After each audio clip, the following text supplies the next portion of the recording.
Hello, this is Brett Rentmeester at WindRock Wealth Management.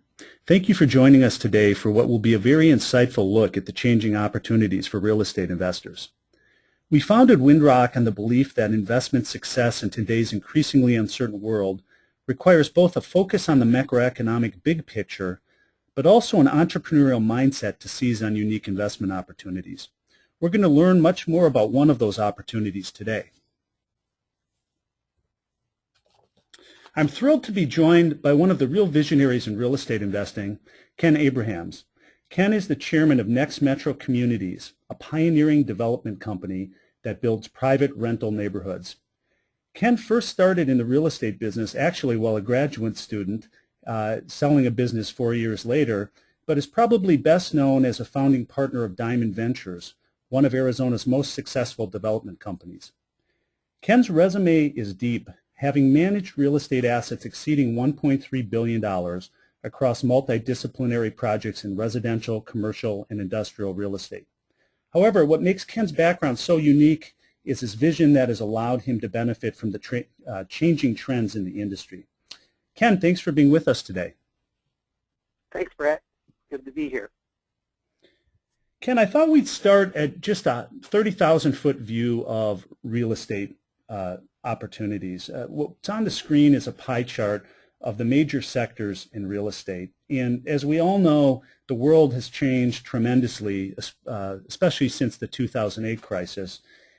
We've seen massive government policies of money printing and 0% short-term interest rates. And those forces have pushed up all asset values, stocks, bonds, but even real estate. And we sense that investors are going to have to be much more discerning in the future to make money. We'll need to focus on value-added real estate opportunities. So I'd like to turn it over to you and just ask for your assessment of the opportunities in real estate today. Okay. Well, as we all know, all assets go through different investment cycles, and real estate's no exception.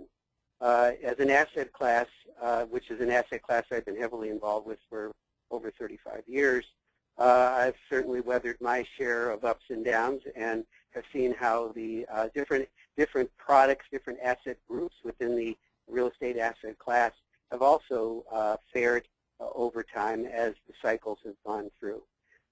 So this is no exception in that sense, but there always are distinguishing characteristics of each cycle, and certainly this one has some very key ones as well. As an asset class, it obviously is a hard asset. It's a type of asset that you want to hold during inflationary cycles. However, you know, inflation's been kept in check pretty well for the last 20 years. So you know, it's a good asset to have. It's a good asset to have a position in your portfolio, but it also is one that would position you well for an inflationary period, which, due to the ongoing central bank policies around the world, including our own central bank, there's a lot of speculation as to when and at what point we're going to see inflation creep in, even though there's a lot of inflation hawks at the central bank.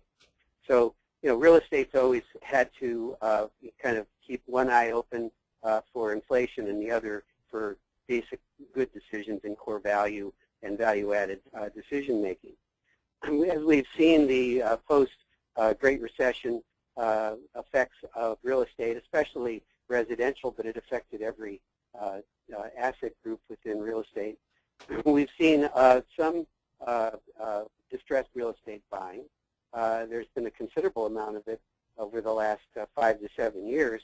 However, this was a very different distressed real estate purchase cycle, investment cycle than previous because of the internet, which created essentially a very, very flat world in terms of auctioning. All assets that were sold through this distress cycle effectively were put to auction. So it really created a different environment for that phase, which is now over. Most experts recognize that the phase in which you could buy assets below replacement pricing is substantially over. So the value-added process moves to the different phase of the cycle that we always see, which is development, creating the product and creating value by building it at one price and creating value by either holding it and creating a revenue stream is the phase that we're substantially in now. The other macro forces that, because I've always been very research analytically focused as well as very product and forward-thinking focused in my real estate career. So always looking at what are the big factors that are moving people and product. And those are very critical today because, first of all, I think people have been psychologically affected by what happened in the Great Recession, particularly in their homes and in holding residential real estate. Some people have been affected at the point in their lives where they probably will not be able to fully recover. And that's something that sticks in the public consciousness and in the consciousness of markets. The second is the demographic shift. Any of us that really look at the data, the millennials, and even some of the other younger population groups, they clearly have a different mindset. They also have a different economic reality that they live in. So we have to take that into account. And then the other obvious change that we have to look at is how technology has changed the real estate environment, whether it's the new modern office or how fulfillment centers are changing the retail space and online purchasing has changed retailing, or also how home values and home construction has been changed by technology, whether it's prefabrication, modularization, or the trend towards inner city living. These are all factors that you have to understand and be very careful about. Through my career, I've always tried to position my company and my activities at the intersection of the trend for the economic reality and the demographic reality. Because we live in very changing times. Probably the only thing that we can ever really count on is change. So understanding the direction and rate of change creates opportunities if you can position yourself at the intersection of the economic reality and where it's headed and the demographic preferences and consumer habits and where that's headed. That's what I've done in my whole career. That's what I'm doing today. Great. Well, before we move off this chart, Ken, why don't you, we'll get into more details in a couple minutes, but why don't you give us an overview of the opportunity today and what your company is doing? Well, we've analyzed the trend in home ownership and the preferences of how people want to live. And, you know, we've all seen and heard about the rental homes that the large investment portfolios have jumped into. And also there were a lot of smaller local players that started portfolioing distressed single-family homes. And certainly that was well-timed. And I think the ultimate financial result is still to be determined. But I think that it's safe to say that, you know, there's been a good play there in the residential sector. However, it doesn't necessarily address all the consumer demands that are out there. And as we started analyzing the different consumer segments that would be looking at housing, what we identified is a segment that was not being served. And these are people who don't want to own, but don't want to live in a high-density environment. Also, they don't want the maintenance burden that comes with a single-family distressed home. They also would prefer to be perhaps in a more closer-in location because a lot of the distressed home purchases really were out in the exurbs or the evolving edge where a lot of people were stretching for the limit to buy. And so locations may not be preferable for them, as well as you know, the upkeep of a large yard and everything else that comes with renting a single-family home. So we started really dissecting that, and that really led us to the idea of Avilla homes and what we ultimately started developing about 4 years ago. Great. As we lead up to that story, Avilla Homes fits into this segment in multifamily, but let's just look at a couple things supporting, your story, which is that we've become more of a renter economy. And this is just a simple chart. You could look at home ownership rates going down too, but this is something just showing the percent of Americans renting, continuing to rise. We think those trends will persist for a lot of the reasons you talked about. Second, why will that persist? Well, when you look at household incomes after inflation, we're well below the levels of 2000. So the average American really hasn't kept up. And I know your renter base is a little bit different. I look forward to hearing about that. But this all supports the story of why this societal change and acceptance of more of a kind of a renter society is here.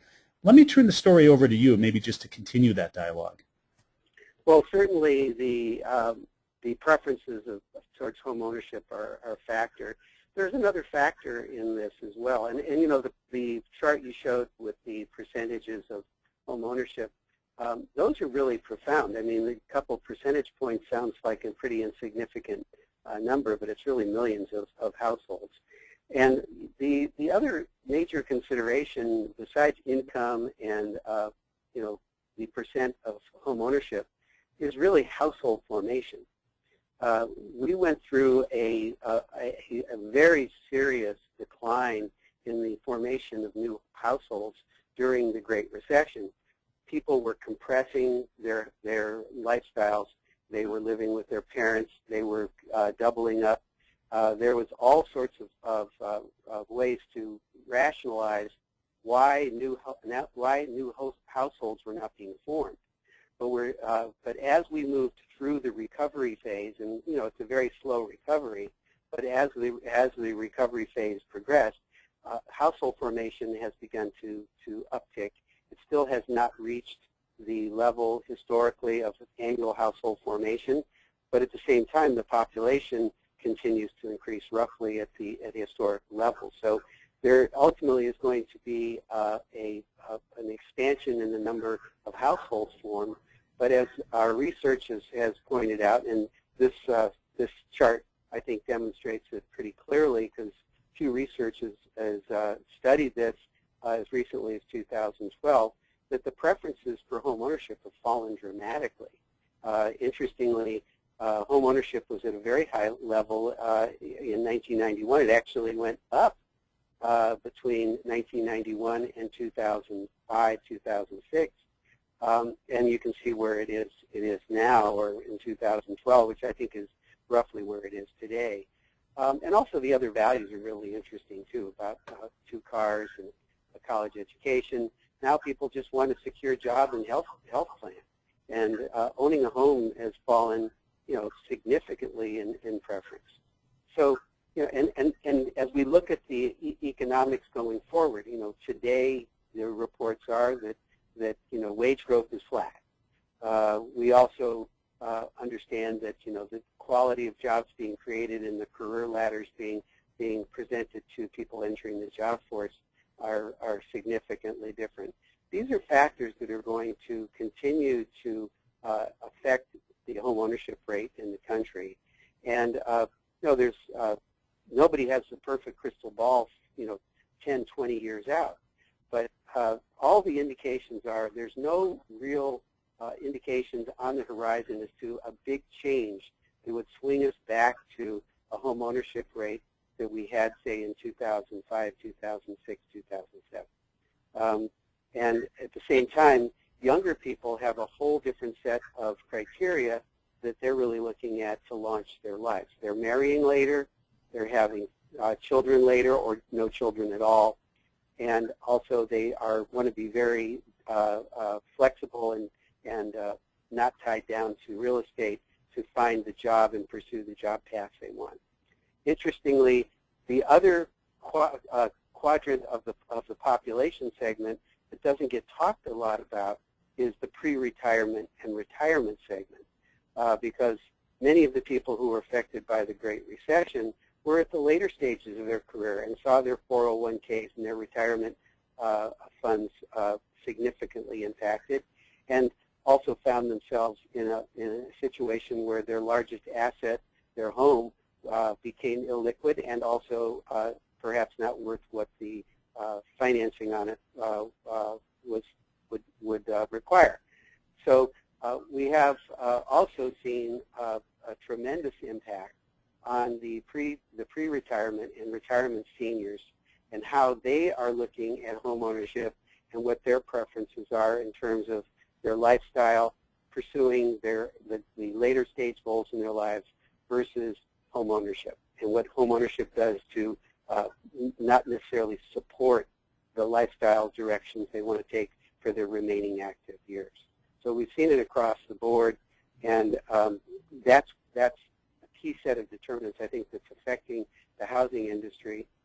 Housing industry recoveries today are being substantially supported by multifamily versus single-family housing activities.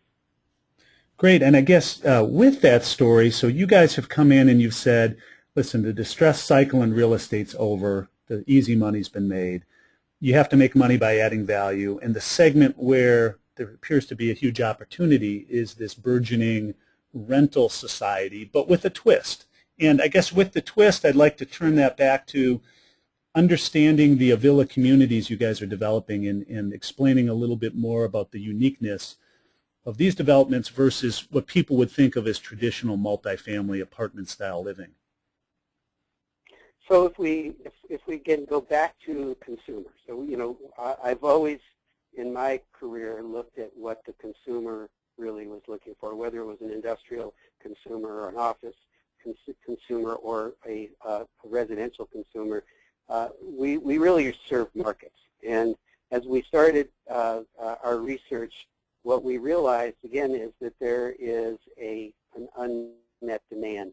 And that was tested a number of different ways, both by research and also by a pilot project, which really tested this concept.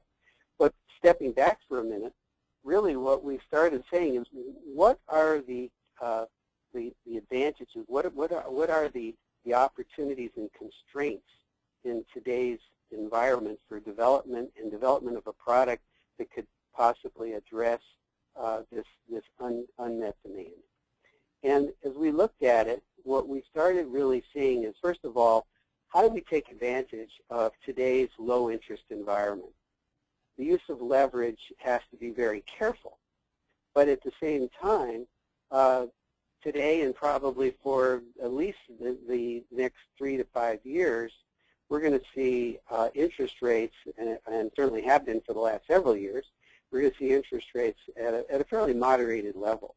The money supply and, of course, central banks and bank managers are all concerned about what the effect of rising interest rates would do to thwart a kind of a stagnating economy. So what we realistically see is a low interest rate environment, and that would be true for construction loans as well as permanent financing. And of course, we all know in commercial real estate, low fixed rate financing for permanent financing is a great way to add value in itself. So we wanted to take advantage of the leverage environment that exists out there. The next thing that we wanted to do is become much more capital efficient with a product. Building a high-rise building is kind of an extreme example in one direction, but you're all in, and you're all in all the way through. I mean, it's one huge edifice. Once you put the spade in the ground, you're going all the way through it. It's a major capital commitment, and the time that it takes between the planning, the financing, the construction, and stabilization phase of say a large high-rise building, whether it's apartments or whatever, is probably in the 4 to 10 year cycle minimum. 4 years would be amazing. So what we were looking for is something that could be, first of all, risk managed for being a shorter development cycle, and also more capital efficient, that we could start generating revenues during construction, and look at a way to come up with a housing product that would meet the demands of the customer, but also find this capital efficiency and moderate risk. Because as we all know, investing, the first way to make money is to not lose money. And what the other part is what we're in a risk management business. A lot of people in real estate think they're in the development business, but they're really in the risk management business.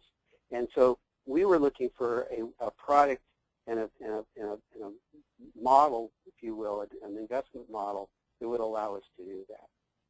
Another characteristic that we were looking at is locations. Clearly, especially in the bigger cities, but even in the second cities, we're seeing a clear trend to move closer in. The drive to qualify may come back someday, but as gas prices hit $3 and up to $4 a gallon, and as people realize the true embedded cost of operating a vehicle and all the costs that go with time and also dollars in operating that vehicle to drive to the exurbs. More and more people, particularly the younger people, and now even the older people, are seeing the advantages of being closer in and more accessible to services and amenities to enhance their lifestyle preferences. So finding locations that would be available, closer in, and also that we could get the approvals became, for the development became a criteria. So what product would fit that? Another key consideration is our exit. Who would buy these? Our plan is not to portfolio thousands and thousands of these homes. Our plan is to build, fill, finance, stabilize, and sell. And so our typical product cycle runs about 3 to 4 years max. And that's from the first moment we put in dirt, turn dirt with a spade to the day we exit the project. Currently, our average is about 40 months per project to run full cycle from beginning to end. And we're also seeing that there's more buyers, which helps pricing. Because these neighborhoods that we build are 1 to 200 homes, the asset size is a little bit smaller. It's about half the size of a traditional luxury garden apartment. And so the number of buyers, whether they're pension funds or whether they're just wealthy individuals and family offices, we have a larger universe of buyers, which is something we wanted to do because we all know that that the more buyers you have bidding, the better pricing you're going to get. And the final thing is we wanted a product that had a very good cash flow yield. People are very yield oriented today, as you know, and so we wanted an investment on a return on cash and on an internal rate of return for the investors would be above norm, be above basically anything that would be out there as an investment product. So those were the criteria that we really laid out. Again, listening to our customer and what they wanted for the physical nature of it, we'll get into. But in terms of the overall criteria of what we were trying to achieve, those were the criteria that we were pushing for. Okay, and I guess the end result, which is depicted here a little bit, is what feels very much like single-family neighborhoods, but they're all rental communities. And it's that kind of unique hybrid mix between rental, flexible living, and yet elements that feel very much like, you know, a single-family home experience. That's exactly right. Avilla Homes is a hybrid housing product that is a infill suburban product. This is not a downtown product where you'd be, you know, typically seeing, you know, mid-rise, high-rise development. This is a suburban infill, but this is for the inner suburban locations. And we call them neighborhoods rather than communities because it really functions more like a single-family residential neighborhood. It also doesn't have a huge amenity profile. We have a gated neighborhood. We have a neighborhood swimming pool, ramada, spa, complex that serves the neighborhood itself. But we our customer would prefer to not pay for, on a month-in, month-out basis, the capital cost or the operating cost for the little resort program that is typically found, in a traditional luxury garden-style apartment. They prefer to go find that and pay for it on a as-used basis in the neighborhood that the Avilla project is located. These are single-family structures. They're built under the residential code, so our construction is exactly like a single-family home. They're all detached except for the one-bedrooms. They are duplexes. They all feature private backyards, which is a real distinguishing quality. And people treat it as their home. The customer acquisition process has many characteristics that more resemble a home purchase than they do renting another apartment. And so they really treat them as their own. They sign 1 to 2 year leases. Our renter profile surprised us as we continue to develop these. In some respects, we were expecting more people who were the victims of foreclosure. There's a very low percentage of that in our renter mix. We anticipated that we would be drawing more from the traditional population group that rents apartments. And in fact, what we found is that 30% of our renters are over 40, or excuse me, 40% of our renters are over 40 and 30% are over 50. So we have a more mature, stable renter, which enhances the overall economic performance of the community as people stay longer and we have less vacancy loss. They adopt the community as their own, as their neighborhood, and they adopt the homes as their own private residence. And we've designed them to really enhance that feeling as well, because our product is clearly a upscale luxury move-up type of product. The interior photos give you some idea of the fit and finish that we have. They're very contemporary spaces. Because they're single structures, we can allow light to enter the home from all 4 sides. And we use clear story windows to even further accentuate that. The 10-foot ceilings, the high-grade finishes, granite countertops, the upgraded flooring. The whole fit and finish of it feels like you just moved into a luxury home. And we want our customers to feel that way, and they do, because we survey them on a very regular basis. Stainless steel appliances, upgraded cabinets.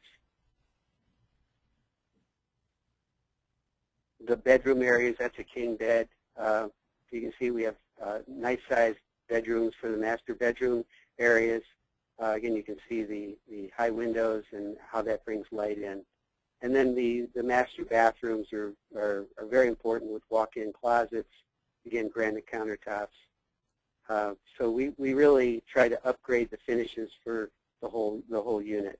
Yeah, Ken, I've been through multiple of the developments, and it really is striking. You walk in, they look like, beautiful single-family homes, and in many ways, you had started your discussion about the intersection of trends and demographics, and in many ways, you guys are creating an industry here.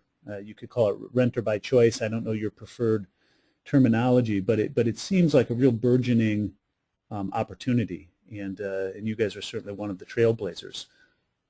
Yeah, we're currently developing in Phoenix and Dallas. We'll be starting in Houston early next year, and in Denver mid next year. We've done our research, and we know where the renter demand is for our product. It's in other markets. We've surveyed 12 top markets, but we're headquartered in Phoenix, and in terms of just the logistics of the expansion, we've laid out our map, and we're sticking with our knitting. The neighborhoods are situated typically on about a 10 to 15 acre parcel, and so we're finding plenty of these infill sites because they're all single story and they're detached and we're at a lower density than a typical multifamily, we're finding that the product is being not only well embraced by the consumer, but also by the cities and towns that we're doing business in. It's also viewed by many of our city and town neighbors and partners in this as a good economic development tool. What we're finding is that it's a good form of corporate housing. Several of our jurisdictions have included our product in their economic development stories as they court businesses to relocate into their jurisdictions to offer this as a form of housing for their employees, which we were surprised, but we were happy to find. That's very interesting. Well, I guess with that, Ken, any closing comments? No, it's just, I guess the main thing is that everybody's having fun with this. The consumer clearly likes it. The jurisdictions like it, as I've mentioned. Our investors are achieving phenomenal results relative to other real estate asset investments that they're used to making. They're seeing the investment cycle move, so they feel that there's security in that. Plus, they have often, because we have investors that have invested now in every project that we've had and are lined up for the future, so they get to reinvest. And they're not looking to always have to kind of shake down a new investment opportunity. They get to reinvest and be a serial investor within this product type. And our investors really have appreciated that. Of course, they appreciate getting a check for the most. Yeah. Well, and we've been supporters, and our clients have been investors in the projects. So anybody that wants information can certainly reach out to WindRock. But Ken, how can they learn more about NEXmetro and Avilla Communities? They can go to our website, NEXmetro.com, NEXmetro.com, and it's a good website. We're always adding more stuff to it, but I think it's an informative website.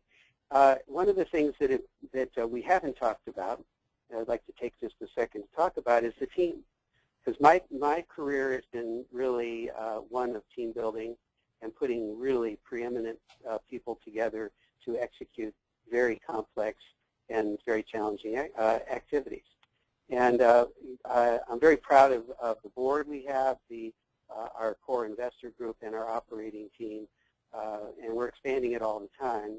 But the core of our team and also all the operating units are headed by really top-level professionals.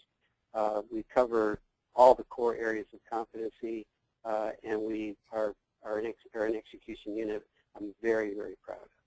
Well, great, Ken. Well, listen, thank you so much for your time today. We appreciate it.